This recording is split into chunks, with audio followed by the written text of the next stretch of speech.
নমস্কার বন্ধুরা, আমরা ট্রেডিং দুনিয়ার এমন একটি গোপন কৌশল নিয়ে আলোচনা করব যা জানলে আপনি সাধারণ ট্রেডারদের মতো লস না খেয়ে প্রো ট্রেডারদের মতো লাভ করতে পারবেন। আমাদের আজকের বিষয় হল লিকুইডিটি রান এবং গ্যাপ আপ সেটআপ।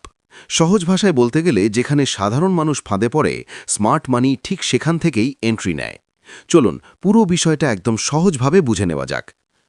সাধারণত দেখা যায় যখনই মার্কেট কোনো বড় রেজিস্ট্যান্স বা বাধা পার করে ওপরে যায়, তখন সাধারণ ট্রেডাররা ভাবেন মার্কেট আরও উপরে যাবে এবং তারা ঝটপট কেনা শুরু করেন। ঠিক এই জায়গাটাকেই বলা হয় লিকুইডিটি রান বা স্টপ হান্ট। বড় বড় প্লেয়াররা ইচ্ছা করেই প্রাইসকে কিছুটা উপরে নিয়ে যান, যাতে সাধারণ মানুষের স্টপ লসগুলো হিট হয় এবং মার্কেটে প্রচুর পরিমাণে লিকুইডিটি বা নগদ অর্থ জমা হয়।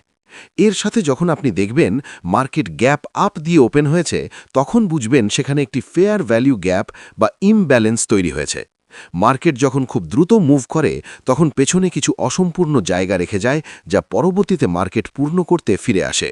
এই পুরো সেটআপটা কাজ করে কয়েকটি ধাপে। প্রথম ধাপে আপনাকে চার্টে আগের দিনের হাই বা কোনো শক্তিশালী রেজিস্ট্যান্স লেভেল চিহ্নিত করতে হবে।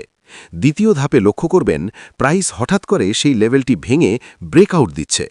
এখানেই রিটেল ট্রেডাররা ভুল করে বসেন এবং কেনা শুরু করেন, কিন্তু স্মার্ট মানি ঠিক সেই মুহূর্তেই বিক্রি শুরু করে, লিকুইডিটি সংগ্রহ করে। এটাকে আমরা বলি বাই সাইড লিকুইডিটি সুইপ। তৃতীয় ধাপে দেখবেন একটি শক্তিশালী লাল ক্যান্ডেল বা বিয়ারিশ ক্যান্ডেল তৈরি হচ্ছে, যা বুঝিয়ে দেয় যে সাধারণ মানুষ ফাঁদে পড়ে গেছে। এই শক্তিশালী মুভমেন্টের ফলে একটি 3 ক্যান্ডেলের কাঠামো তৈরি হয়, যার মাঝখানে একটি ফাঁকা জায়গা বা গ্যাপ থাকে। একেই বলে ফেয়ার ভ্যালু গ্যাপ বা এফভিজি। এখন প্রশ্ন হলো, আপনি এন্ট্রি নেবেন কোথায়? প্রো ট্রেডাররা কখনোই ব্রেকআউটের সাথে সাথে এন্ট্রি নেন না। তারা অপেক্ষা করেন কখন প্রাইস আবার সেই গ্যাপ বা এফভিজি ফিল করতে ফিরে আসবে। যখনই প্রাইস সেই গ্যাপের 50% বা পুরো গ্যাপটা পূরণ করতে ফিরে আসবে এবং সেখান থেকে রিজেকশন দেখাবে, তখনই হবে আপনার আসল এন্ট্রি। আপনার স্টপ লস থাকবে ওই লিকুইডিটি হাই বা সর্বোচ্চ পয়েন্টের ঠিক ওপরে, আর আপনার টার্গেট হবে নিচের দিকের পরবর্তী কোনো সাপোর্ট বা লিকুইডিটি জোন। তবে মনে রাখবেন, এই স্ট্র্যাটেজি সবচেয়ে ভালো কাজ করে লন্ডন বা নিউ ইয়র্ক সেশনের সময়। আর সবসময় বড় টাইম ফ্রেমে মার্কেটের ট্রেন্ড বুঝে ছোট টাইম ফ্রেমে এন্ট্রি নেওয়ার চেষ্টা করবেন। ব্রেকআউট দেখলেই ঝাঁপিয়ে পড়বেন না। আগে দেখুন সেখানে কোনো ট্র্যাপ বা ফাঁদ আছে কিনা।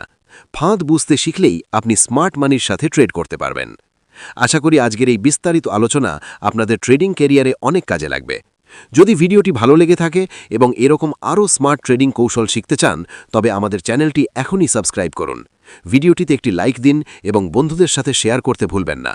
আমার ফেসবুক চ্যানেলটি ফলো করে রাখুন, যাতে যখনই ভিডিও আপলোড করি আপনাদের কাছে সহজেই পৌঁছে যায়। ট্রেডিং সংক্রান্ত কোনো প্রশ্ন থাকলে কমেন্ট বক্সে অবশ্যই জানাবেন। এই ভিডিওটি শুধুমাত্র শিক্ষামূলক উদ্দেশ্যে তৈরি করা হয়েছে। এখানে দেওয়া তথ্য, বিশ্লেষণ বা মতামত কোনোভাবেই ইনভেস্টমেন্ট অ্যাডভাইস নয়। স্টক মার্কেট বা ট্রেডিংয়ে ইনভেস্ট করা ঝুঁকিপূর্ণ। লাভ যেমন হতে পারে, তেমনি ক্ষতির সম্ভাবনাও থাকে। তাই কোনো ট্রেড বা ইনভেস্টমেন্ট করার আগে নিজে ভালোভাবে রিসার্চ করুন অথবা আপনার ফাইন্যান্সিয়াল অ্যাডভাইজারের পরামর্শ নিন। দেখা হচ্ছে পরবর্তী ভিডিওতে। ধন্যবাদ।